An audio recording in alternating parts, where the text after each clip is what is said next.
She didn't know it at the time, but the moment Yoko Ono stepped into his life, Julian Lennon's world tilted off its axis. Imagine being the only son of John Lennon, raised in the quiet orbit of your mother, Cynthia, only to watch your father, the biggest rock star on earth, forge a new life with a woman you barely understand. You're 8 years old, and the man who sang Imagine becomes someone else's husband overnight. The music that once bound you to him now echoes in unfamiliar voices and strange bedfellows. Fast forward decades. Successful musician, celebrity son, global philanthropist, Julian carries the weight of that childhood fracture in every key he presses, every lyric he writes. Then, in a rare sit-down interview in 2025, he leaned forward, eyes glinting with the honesty of a man long practiced at diplomacy, and dropped the line that stunned fans and tabloids alike. I truly hated her. It wasn't a throwaway jab or a moment of shock journalism bravado. It was the confession of a man who'd spent a lifetime reconciling love and loss. To understand why Julian's admission cuts so deep, you have to rewind to the summer of 1968. John and Cynthia's marriage had already weathered tabloid storms. Their son, barely 5, clung to routines of nursery rhymes and late-night milk bottles. But then John met Yoko, an avant-garde artist with a flair for provocation. Within months, he and Cynthia separated. John moved out, Yoko moved in, and Julian went from being the apple of his father's eye to an afterthought in the Beatles' legend. Every photo of John and Yoko, every whispered rumor about their bed-ins, felt like a blade twisting in Julian's chest. He was the son he never asked to have, yet now burdened with proving he belonged in a world that seemed to have replaced him. The early 70s saw Julian oscillate between longing for his father's attention and resenting Yoko's open-door bond. While John and Yoko staged peace protests and experimental art shows, Julian watched from the wings. He trudged through school days bearing classmates' taunts. "Where's your dad?" "Oh right, he's off with that weirdo." And rehearsed explaining that Yoko wasn't his mother, that Cynthia was too frail after the divorce, that he missed bedtime stories he'd never hear again. Behind the studio's closed doors, Yoko's presence overshadowed the little boy's heart. Every lullaby replaced, every birthday moment unattended, stoked a furnace of anger Julian would spend years trying to extinguish. But life moved forward, as life always does.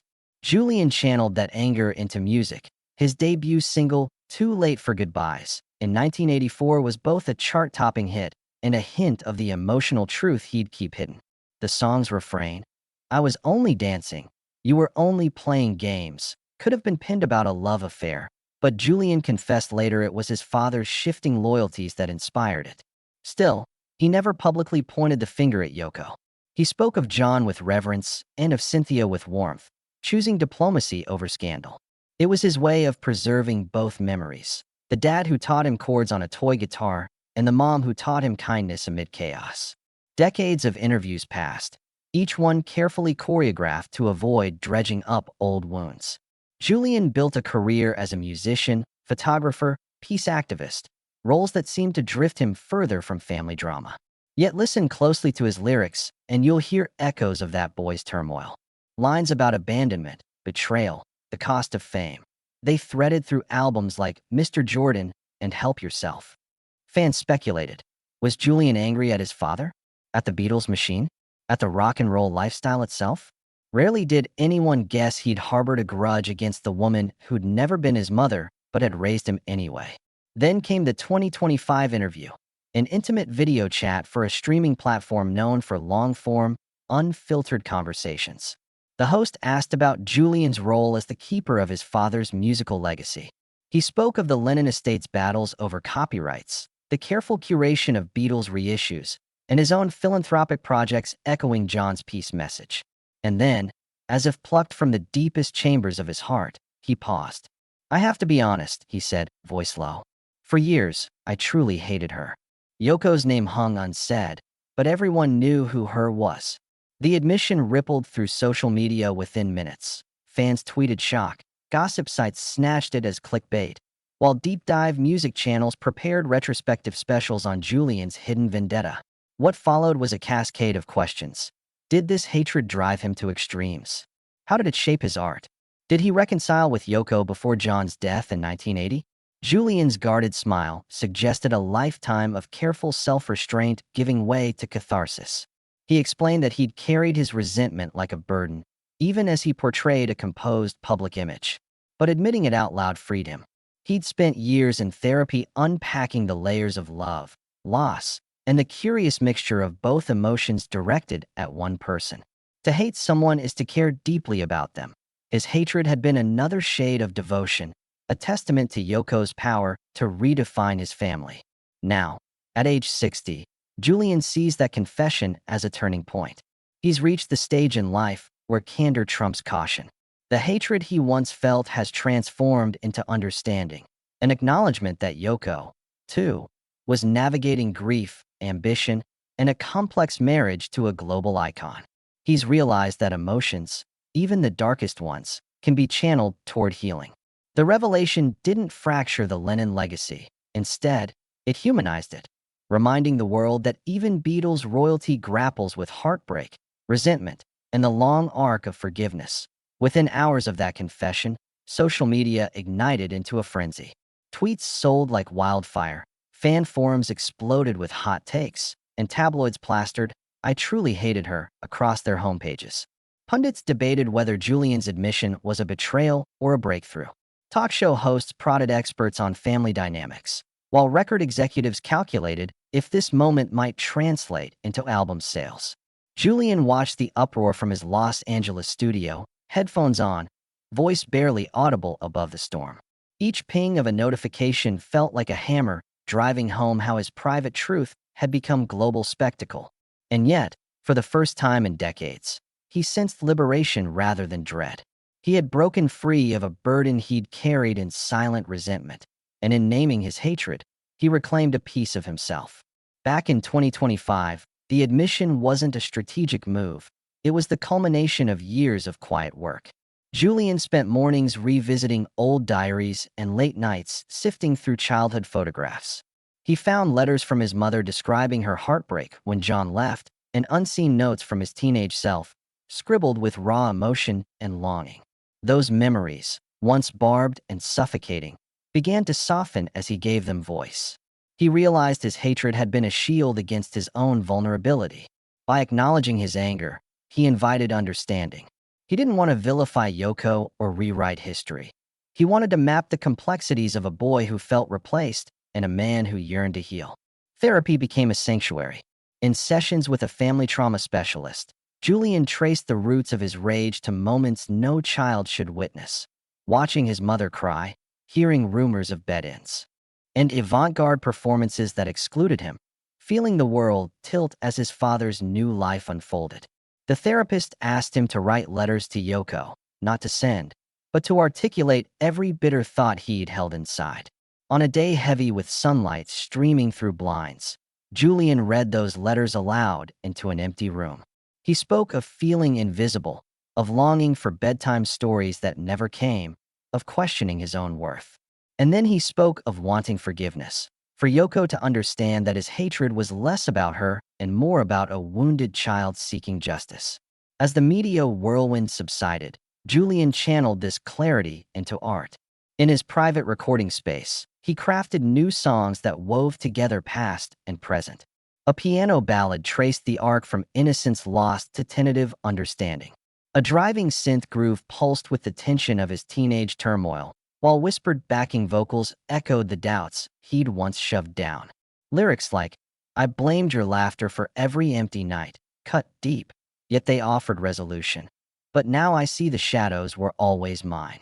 Each track felt like a therapy session set to music, an unfiltered chronicle of a son learning to separate anger from love. When he shared snippets online, fans praised his vulnerability, hailing it as some of his most powerful work in decades. Meanwhile, Yoko Ono responded with measured grace. In a rare statement released through her foundation, she acknowledged Julian's pain and expressed sorrow for the hurt he endured.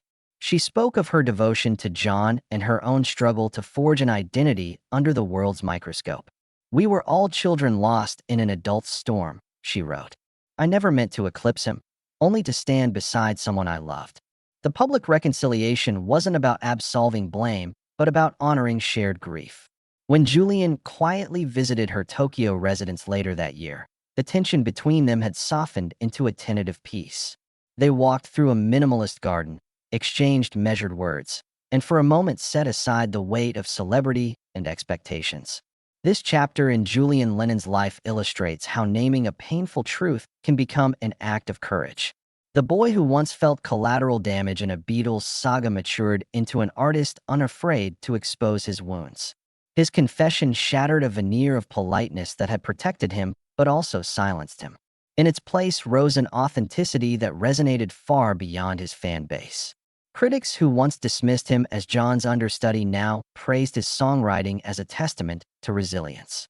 Longtime followers felt privileged to witness his metamorphosis, while newcomers discovered a narrative richer and more complicated than any tabloid headline. As 2025 closed, Julian prepared to perform these new songs live for the first time. The set list balanced his classic hits with unreleased tracks born from this emotional reckoning. In the hush before he stepped on stage, he reflected on how far he'd come, from an 8-year-old trapped between two worlds to a 60-year-old man unafraid to confront them both. When he finally entered the spotlight, the crowd erupted not just for nostalgia, but for the promise of catharsis. With each note, he built a bridge between the past and the future, inviting everyone, fans and strangers alike, to walk across it with him. Just weeks after the confession went public, Julian Lennon returned to the studio with a renewed sense of purpose. Unlike past sessions, which had been subdued celebrations of retrospective nostalgia, these recordings crackled with honesty and raw vulnerability. The first single, titled Shadows of a Father, unspools like a cinematic confession in 3 verses and a chorus. A delicate piano motif underpins his voice, interrupted by faint echoes of a sitar that harken back to his father's experimental leanings. When he sings lines like, "I walked between two worlds and lost my own reflection," it lands as both personal reckoning and universal reflection. The track debuted on streaming platforms without fanfare, yet garnered millions of plays within days. Critics praised it as his most evocative work, noting how the arrangement balanced warmth and tension. Julian, once hesitant to mine family lore, now leans into it with the wisdom of an artist who understands that truth, however painful, can liberate creativity. Working alongside producer Rick Rubin, whom Julian credits with coaxing out his most candid performances, the album's production spans intimate acoustic takes and lush orchestral swells. Strings arranged by a protege of George Martin add a Beatles-K shimmer, while electronic textures courtesy of contemporary collaborators inject modern urgency. They recorded in multiple locations, a converted barn in Nashville, a minimalist loft in Berlin, and Yoko Ono's private studio in Tokyo, a gesture that signaled his commitment to reconciliation.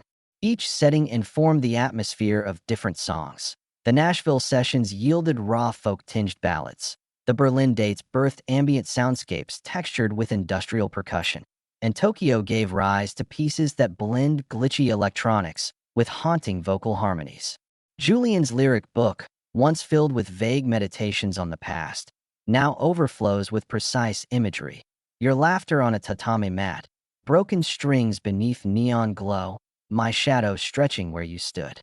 The result is a record that bridges 3 generations and continents, inviting listeners on a journey as complex and beautiful as the emotions it explores. As the album announcement landed, music critics rallied to articulate its significance. The Guardian hailed it as a masterclass in generational healing, while Rolling Stone lauded Julian's courageous lyricism. Even NPR devoted a segment to exploring how the record reframes narratives of legacy and longing. Simultaneously, fan-curated playlists began sampling his back catalog alongside Beatles classics, forging unexpected connections between father and son. Streaming data revealed spikes in plays of both Tommy-era Beatles tracks and Julian's own 80s hits, suggesting listeners were retracing familial echoes. Talk shows invited him to reflect on his journey from guarded air to herald of authenticity. Viewers tuned in, not just for anecdotes about the Lennon estate, but for insights into the human heart. Each interview felt less like promotion and more like collective therapy, as if Julian's unfiltered confession had cracked open doors for emotional honesty across the industry. Meanwhile, in London, a special listening event convened at Abbey Road Studios, where guests experienced the album on vintage analog equipment. The crackle and warmth of the tape imparted a palpable sense of nostalgia, yet the songs rang fresh, their emotional clarity undimmed by retro stylings. Among the attendees were Paul McCartney's daughter Mary, Ringo Starr's nephew Zach, and several longtime Beatles biographers. They whispered between takes, marveling at how Julian had transformed personal history into shared catharsis. Over glasses of champagne, they toasted the moment, a son rewriting his narrative through melody and memoir. For Julian, standing in the very hall where his father's voice once floated through golden microphones, the feeling was surreal. He closed his eyes during his favorite track, Paper Ships, imagining the laughter and tears that had shaped his life. In that moment, two generations converged, past wounds and present wisdom, bound forever by a timeless sound. As tour dates were announced, anticipation soared. Julian chose venues with personal resonance. The Cavern Club in Liverpool, where the Beatles first played, New York's Carnegie Hall, where his father curated benefit concerts, and Los Angeles' Greek Theater, nodding to his own breakthrough gigs. On stage, he delivered a curated set blending past and present, opening with a stripped-down reading of Too Late for Goodbyes, segueing into the confessional shadows of a father, and closing with a collaborative rendition of Imagine, featuring surprise guest vocalists to underscore that healing is a collective act. As the final notes faded, the crowd rose with a standing ovation that echoed for minutes, a living testament that truth, even when painful, can unite rather than divide. Julian Lennon proved that embracing the full spectrum of emotion, anger, love, regret, hope, is the greatest gift an artist can offer, and audiences worldwide emotionally moved by his bold honesty. The tour unfurled like a carefully choreographed voyage through Julian Lennon's most intimate terrain. Opening night at the Cavern Club in Liverpool felt almost surreal. He stood on the same stage where his father first tested chords before screaming crowds for decades. The room was a sea of eager faces, lit by flickering candles perched on wooden tables. Julian's fingers trembled only for a moment before he found the first chord of Paper Ships. The crowd hushed, as if they too sensed the weight of history. When he transitioned into Shadows of a Father, the chords seemed to hang in the damp air, every lyric resonating against brick walls steeped in music lore. Between songs, he shared glimpses of his journey. This place taught my dad about the power of a melody. Tonight, I stand here to reclaim my own. The applause rolled through the cavern like thunder, affirming that this was more than nostalgia, it was rebirth. Next, he took his world-spanning show to New York's Carnegie Hall, a venue synonymous with his father's philanthropic concerts and renown. The marquee outside featured his name in bold serif letters, a symbolic nod to legacy and lineage. Inside, the golden balconies and red velvet seats seemed tailor-made for a performance that balanced reverence and reinvention. Mid-set, he surprised the audience with a charity auction of personal memorabilia, an original Lennon estate poster signed by Cynthia Lennon, proceeds benefiting childhood trauma therapy programs. Bids climbed into six figures as fans vied for a piece of music history, and to support a cause that had shaped Julian's own healing. It was the first time he'd merged performance with philanthropy so directly, and the palpable energy in the hall spoke volumes. Art can uplift and transform lives. Los Angeles' Greek Theater offered perhaps the most poignant chapter of this tour.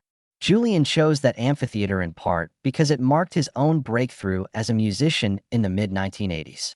As the San Gabriel Mountains glowed behind the open-air stage, he dedicated the show to his mother, Cynthia.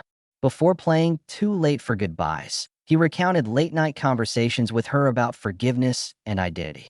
He spoke of her grace in the aftermath of divorce, of how she taught him kindness when the world demanded toughness. When the first notes rang out, the melody felt both familiar and profoundly fresh, a testament to the thread connecting mother, son, and the music that bound them. Fans waved lit cell phones and sang along, the hillside echoing with a communal sense of catharsis. Journalists called it a homecoming for the ages, noting how Julian's personal storytelling elevated every song into a shared experience. Behind the scenes, the tour became an engine for Julian's broader mission. He hosted post-show mentoring sessions for local youth musicians in each city, turning backstage rooms into impromptu classrooms.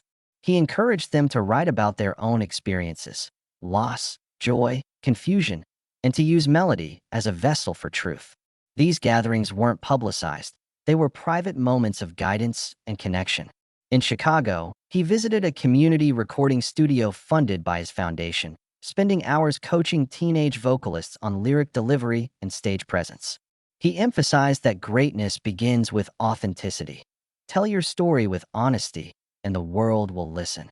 These acts of quiet generosity became as integral to the tour's narrative as the sold-out shows, reinforcing his commitment to nurturing the next generation. As the tour approached its final leg in Tokyo, a special moment unfolded between Julian and Yoko Ono. On a rain-slicked evening, they met at her private studio, the same space where a handful of album tracks had been recorded. Surrounded by whitewashed walls and minimalist sculptures, they shared tea and memories. Her stories of early experiments with his father, his reflections on childhood bewilderment. They spoke candidly about love, forgiveness, and the complexity of blending art and family. Then, in a symbolic gesture of reconciliation, she contributed spoken-word poetry to the album's closing track, woven beneath a cello that Julian had recorded just days earlier. The recording became an emblem of their mutual healing. Two artists who'd been bound by history, now co-creating a future in harmony. The tour's finale at Tokyo's Nippon Budokan felt less like an ending and more like an immersive ritual. Multicolored lanterns swayed over a sea of fans who rose as one when Julian stepped into the spotlight. The set list traversed every era, from Beatles covers that Julian rendered with fresh tonal nuance to the unfiltered confessions of his new songs. Mid-concert, he paused to address cultural globetrotting, noting how music bypasses language and borders. He then invited local children's choir members on stage to join him on a gospel-inflected rendition of Imagine, the collective voices weaving hope into the night air. When the final chords faded, the roar of applause seemed interminable, a global chorus affirming that Julian's journey had resonated far beyond familial shadows. As he boarded the private jet bound for home, Julian reflected on the tour's alchemy, how confronting resentment had unlocked empathy, how sharing vulnerability had fostered connection, and how blending art with advocacy had redefined his purpose. He saw that his narrative wasn't confined to the Lennon legacy, but extended into every life he'd touched. Now, with the final tour dates behind him, he prepared to enter the studio again, this time to craft an album that would weave together lessons learned on the road, emotions unearthed by confession, and the enduring belief that music can heal the deepest wounds. In the hush after the final applause, Julian Lennon returned to his Los Angeles home, carrying a quiet elation that felt simultaneously foreign and familiar. He wandered through hallways lined with family photographs, snapshots of Cynthia cradling him as a baby, candid shots of John strumming that toy guitar, and more recent images of Julian on stage with tearful fans. Each frame served as a reminder that the journey he'd just completed was more than a tour. It was an excavation of memory and emotion. Rather than rushing back into the studio or jetting off to press junkets, he allowed himself days of calm reflection. Mornings began with solitary walks along the Pacific coastline, where the crashing waves felt like a cleansing mantra.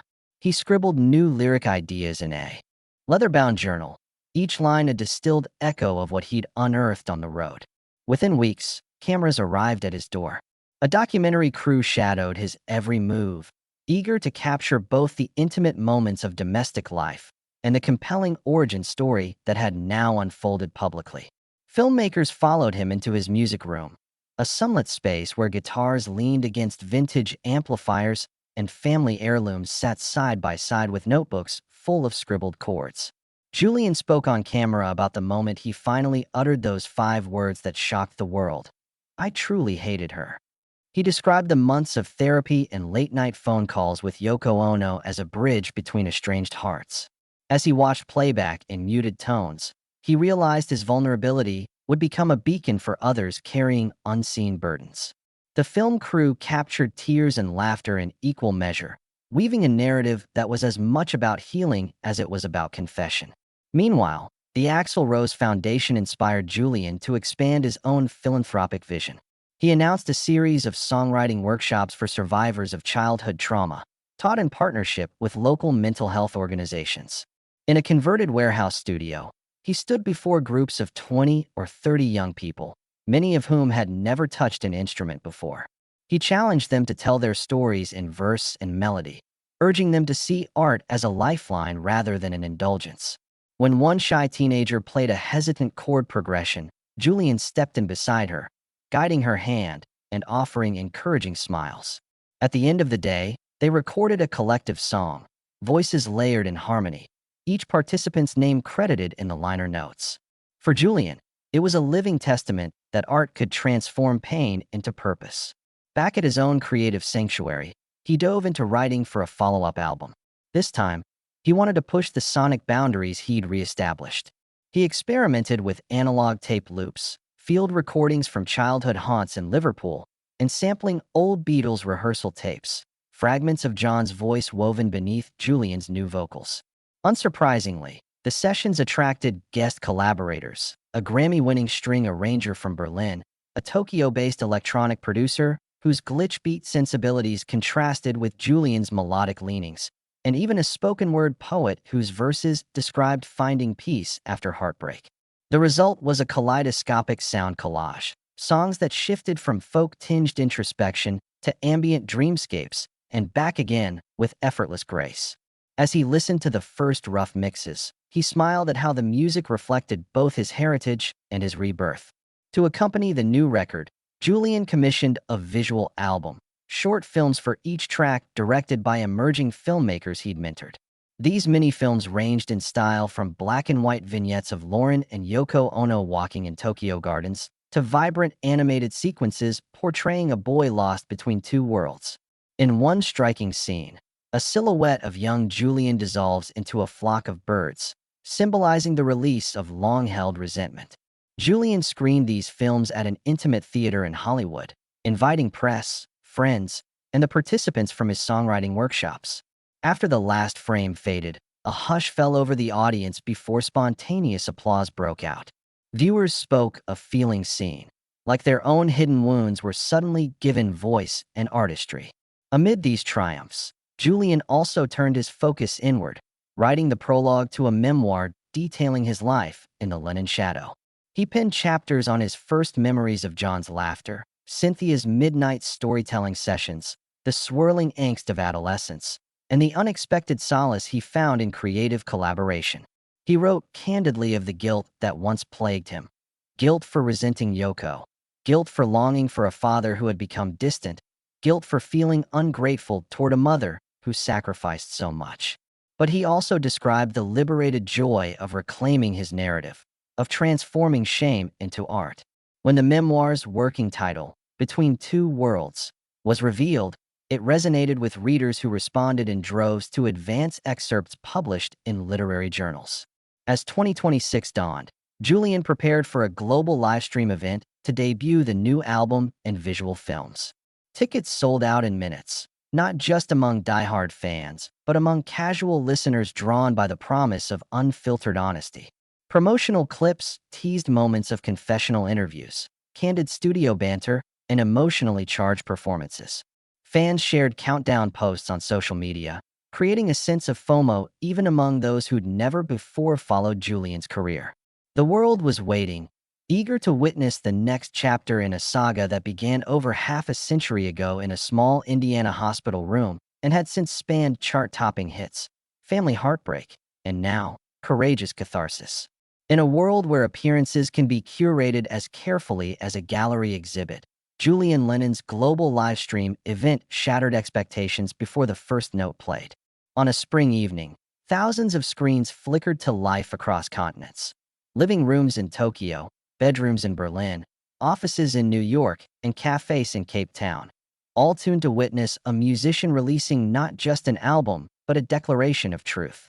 The promotional teaser had delivered its promise: unfiltered interviews, raw studio footage, and cinematic mini-films that wove childhood recollections into vibrant animation. When the countdown hit 0, a hush descended, as though the entire planet held its breath. Then the opening chords of his new single, In Between Worlds, surged through high-quality audio streams, igniting chat windows with fire emojis and applause reactions. As the camera panned across his home studio, viewers caught glimpses of aged guitars hanging above modern synthesizers, and notebooks brimming with handwritten lyrics spread across a piano. Director cuts shifted to brisk shots of the songwriting workshops he'd hosted, teenagers strumming tentative chords and speaking their stories into open mics. Then came the moment everyone awaited, the world premiere of Shadows of a Father visual short. On a wide cinematic frame, a boy stands alone against a swirling ink sky, the silhouette of Yoko Ono comforting him even as his shadow stretches long and fractured. Then the music swelled, the screen burst into kaleidoscopic color, and Julian's voice emerged, threaded with regret and redemption, inviting each viewer to find their own reflection in the story. Live chat exploded with gratitude and awe as fans from different time zones united in real time. Questions streamed in. How did you find the courage to confront the past so unflinchingly? Which diary entry inspired that haunting line about shattered lullabies?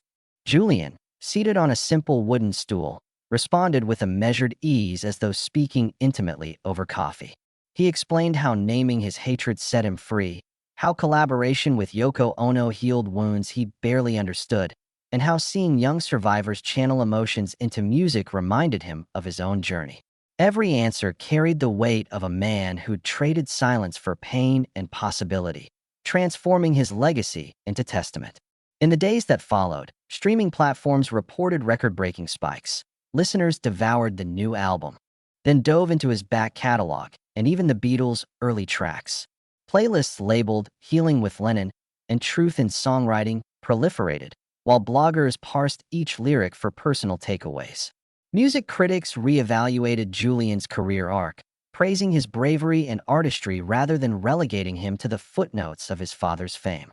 Radio stations held special call-in hours, listeners sharing stories of how a Julian Lennon lyric had helped them through heartbreak.